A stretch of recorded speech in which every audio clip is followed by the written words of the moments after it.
O Informe Região está de volta e olha, falando de economia, mais da metade dos trabalhadores ocupados acreditam ser improvável perder seu emprego ou a principal fonte de renda nos próximos 6 meses, segundo os dados da sondagem do mercado de trabalho de novembro. Isso mostra que os trabalhadores podem ter mais estabilidade financeira.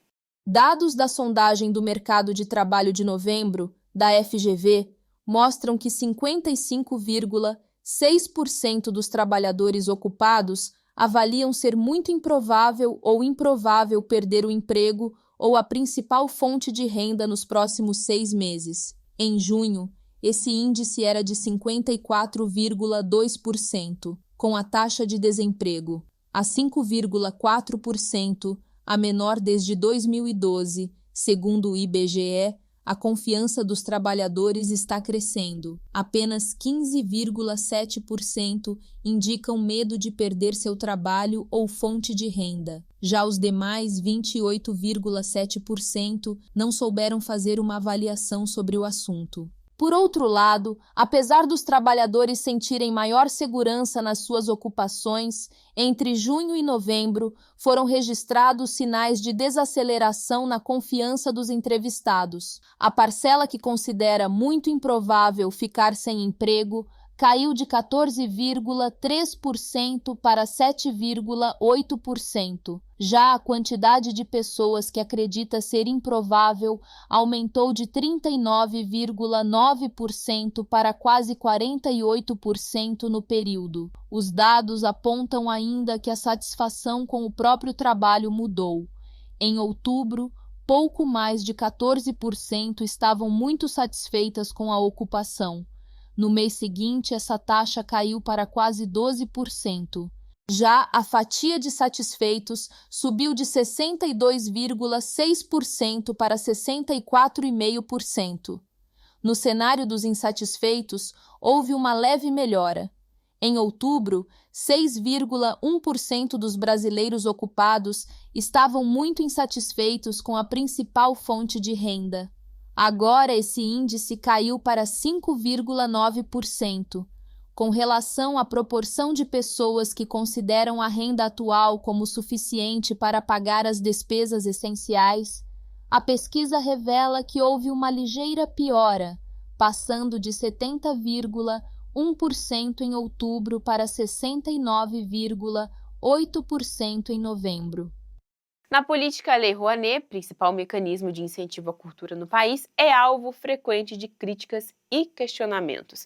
Mas quando as disputas ideológicas são colocadas de lado e os números colocados sobre a mesa, fica claro que o instrumento dá lucro, tanto para quem dá como para quem recebe. Pesquisa recente da Fundação Getúlio Vargas aponta que para cada real investido por meio do incentivo fiscal há um retorno mínimo de R$ 7,70 para a economia brasileira. Segundo o levantamento, apenas em 2024, projetos financiados com cerca de R$ 2 bilhões e 800 milhões de reais movimentaram aproximadamente R$ 25 bilhões e 700 milhões de reais na economia. As iniciativas geraram 228 mil postos de trabalho diretos e indiretos e alcançaram um público estimado em 89 milhões de pessoas em todo o país. O governo federal destaca que, além do impacto econômico, a Lei Rouanet opera com mecanismos de controle e transparência que permitem acompanhar a aplicação dos recursos e os resultados dos projetos aprovados. A estrutura de funcionamento dos incentivos fiscais permanece a mesma desde a criação da lei, com aprimoramentos tecnológicos ao longo do tempo. Ferramentas permitem o acompanhamento público dos projetos, desde a captação de recursos até a execução e prestação de contas, ampliando o controle social sobre o uso do dinheiro incentivado. O Ministério da Cultura edita normas infralegais para detalhar prazos, procedimentos e critérios de execução dos projetos, sempre com base na lei que instituiu a Lei Rouanet. Essas normas não alteram o conteúdo da lei, mas regulamentam a sua aplicação prática, buscando tornar os processos mais eficientes, participativos e transparentes, com a incorporação de sugestões da sociedade civil. No debate sobre o financiamento cultural, o Fundo Nacional de Cultura também é citado. Atualmente, parte da política de fomento passou a ser operacionalizada por meio da Lei Aldir Blanc, que ampliou a descentralização dos recursos e garantiu repasses diretos a estados e municípios. O modelo fortaleceu a autonomia dos entes federativos e também ampliou o alcance das políticas culturais em todo o território nacional. Outro ponto discutido é a ausência de regulamentação dos fundos de investimento cultural e artístico, os chamados FICART. Especialistas avaliam que a limitação está no próprio desenho da lei, que não previu incentivos fiscais específicos para esse tipo de fundo, o que reduz a sua atratividade como instrumento de política pública. O modelo ele difere, por exemplo, do Fancine, voltado ao setor audiovisual, que conta com incentivos próprios. Ao longo de mais de 3 décadas, a Lei Rouanet ela foi responsável pelo financiamento e manutenção de museus, instituições culturais, festivais, projetos de formação artística e iniciativas de arte e educação em todas as regiões do país. Dados do Ministério da Cultura indicam que a ampliação da transparência e também da participação social contribuiu para o aumento significativo do número de projetos aprovados nos últimos anos. Mesmo diante de críticas e propostas de aperfeiçoamento, especialistas e gestores públicos avaliam que a Lei Rouanet segue como um dos principais instrumentos de fomento cultural do país, combinando incentivo fiscal, controle público e impacto econômico relevante. No esporte, ano novo, casa nova, assim será para alguns jogadores que entram em 2026 livres no mercado e em busca de um clube para recomeçar. Confira agora alguns nomes de atletas que ficaram sem contrato na virada do ano e estão disponíveis para assinar com qualquer time. O ano de 2026 começa com nomes de peso em busca de um novo destino. Entre os atacantes, Allan Kardec está livre após marcar 9 gols pelo Atlético Paranaense na Série B. Quem também se despede é o congolês Bolasie, que não repetiu no Cruzeiro o brilho que teve no Criciúma e deixou a Raposa após 33 partidas. Ainda no setor ofensivo, o Fortaleza não renovou com Marinho. Aos 35 anos, o ex-rei da América busca o recomeço após uma temporada de pouco espaço e o rebaixamento do Leão. Os irmãos Romero vivem situações parecidas. Angel encerra seu ciclo no Corinthians, enquanto Oscar deixa o Inter após uma passagem discreta pelo Beira-Rio. Outra decepção foi o retorno de Romarinho ao Brasil. Após apenas 5 jogos e uma rescisão antecipada com Vitória, ele inicia o ano sem clube.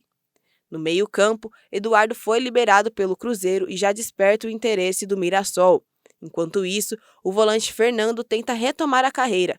Após uma grave lesão no joelho e o fim do contrato com o Inter, ele voltou a negociar com o próprio Colorado. E Luiz Gustavo, de 38 anos, que superou um problema pulmonar em 2025 e decidiu seguir nos gramados após o seu fim de vínculo com o São Paulo. Para o setor defensivo, as opções também são variadas. O zagueiro Manuel se despediu do Fluminense após 5 temporadas e as laterais contam com nomes internacionais. O colombiano Santiago Arias, titular de sua seleção, não renovou com o Bahia, e o argentino Saravia encerrou seu ciclo de 3 anos no Atlético Mineiro. Vamos agora para a previsão do tempo desta quarta-feira. Em Pato Branco, a mínima é de 17 e a máxima de 28 graus, tem previsão de sol. Em Francisco Beltrão, a mínima é de 18 e a máxima chega até os 28 graus. Em Foz do Iguaçu, o sol brilha com a mínima de 23 e a máxima de 30. E em Curitiba, o sol fica entre nuvens, um pouco tímido, mas com a mínima de 16 e a máxima de 27. E a previsão para o restante da semana indica chuva para o Paraná, principalmente por causa do calor. Veja mais detalhes com o meteorologista Leonardo Furlan. Onde novamente são esperadas chuvas isoladas na faixa leste, com maior cobertura de nuvens. Enquanto no interior, presença de sol, com variação de nuvens e elevação nas temperaturas. Na faixa leste, durante a tarde são esperadas chuvas pontualmente intensas, até mesmo acompanhadas de trovoadas. No interior, novamente a possibilidade para chuvas isoladas, mas agora especialmente na faixa norte. Possibilidade para temporais não está descartada, principalmente no final do dia. Na quarta-feira o cenário é muito semelhante, mais uma vez, com maior cobertura de nuvens na faixa leste, mas agora com o sol aparecendo com maior intensidade em relação aos últimos dias, do mesmo modo como no interior. Mais uma vez, há possibilidade para pancadas de chuva e temporais localizados em toda a metade sul do Paraná, agora se espalhando também para o oeste e centro-sul, com chuvas pontualmente intensas e até mesmo rajadas de vento pontuais. As temperaturas se elevam durante a tarde, chegando na marca dos 30 graus em alguns pontos, podendo até ultrapassar essa marca, especialmente no noroeste do estado. Na faixa leste, em virtude da maior presença de nuvens, mesmo com o sol aparecendo em alguns momentos, as temperaturas não se elevam tanto e ficam ao redor dos 25 a 27 graus entre a região metropolitana de Curitiba e as praias.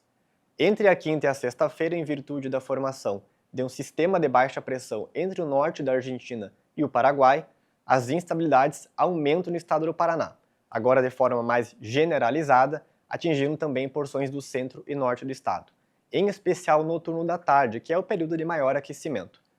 Temporais localizados não estão descartados e chuvas pontualmente intensas são esperadas em todas as regiões. As temperaturas ficam ao redor dos 30 graus, mas não se elevam tanto em relação aos últimos dias, justamente em função da presença das instabilidades. E desde o fim do ano passado, as redes sociais foram tomadas por fake news e publicações que diziam que a partir de março deste ano, os empregadores passariam a aceitar apenas atestados digitais, já que o documento de papel não teria mais validade perante o Conselho. Mas essa informação não é verdadeira. Atenção, trabalhadores e empregadores.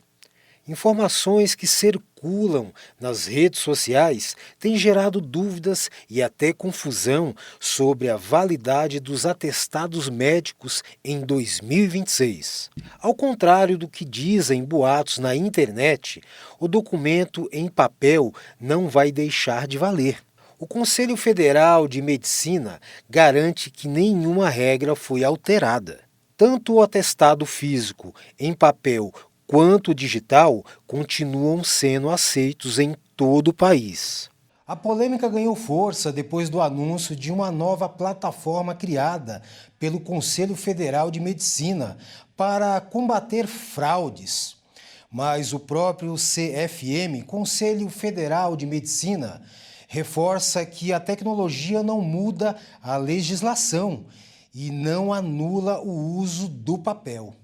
A plataforma chamada Atesta CFM foi desenvolvida para emitir, validar e conferir atestados médicos. Cada vez que um documento for gerado, o médico responsável recebe um aviso, o que ajuda a identificar possíveis fraudes. Mesmo com a expectativa de que, no futuro, a emissão digital se torne padrão entre os profissionais, os atestados em papel continuarão válidos e poderão ser utilizados normalmente. Portanto, até aqui o recado é claro: não muda nada para o paciente e o atestado de papel segue valendo em 2026.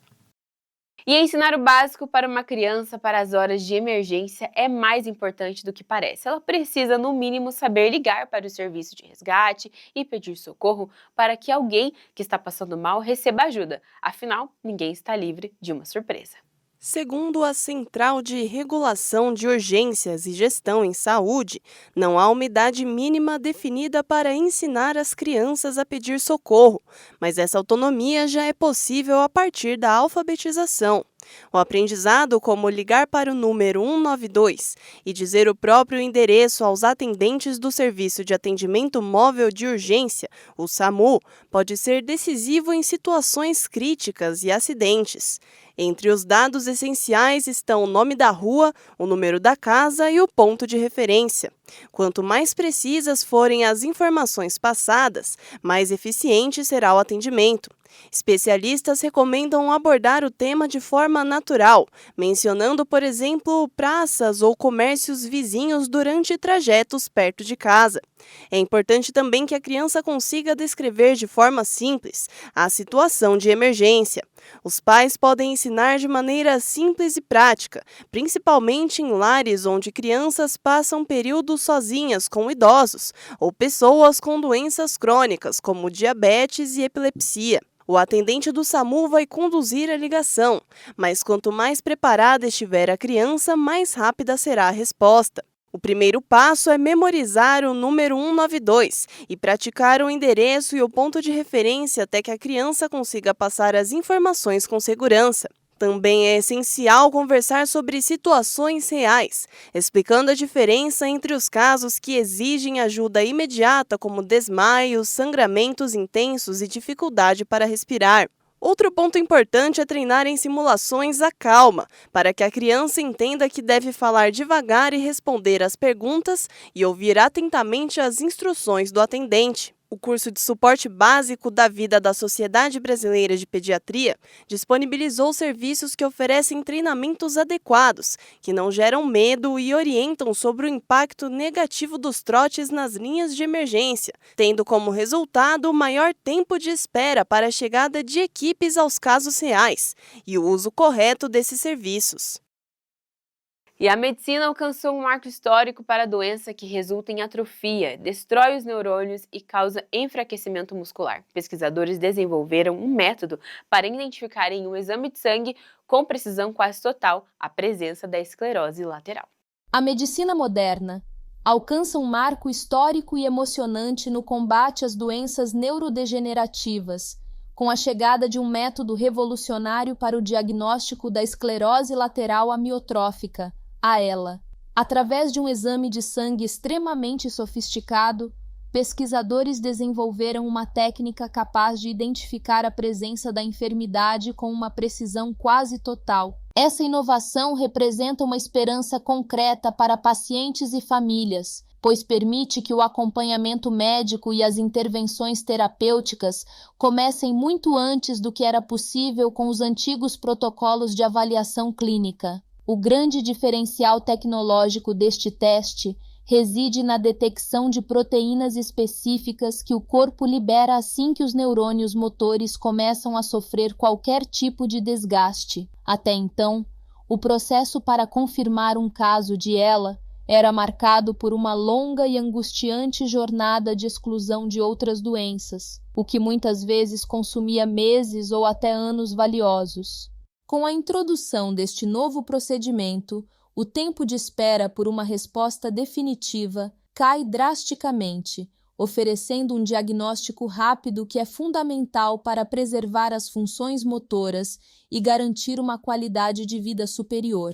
A ciência consegue, desta forma, transformar a complexidade da neurologia em um cuidado acessível, garantindo que o sistema de saúde possa agir com muito mais agilidade e segurança em favor da vida. O Informe Região termina agora. Uma ótima terça-feira para você.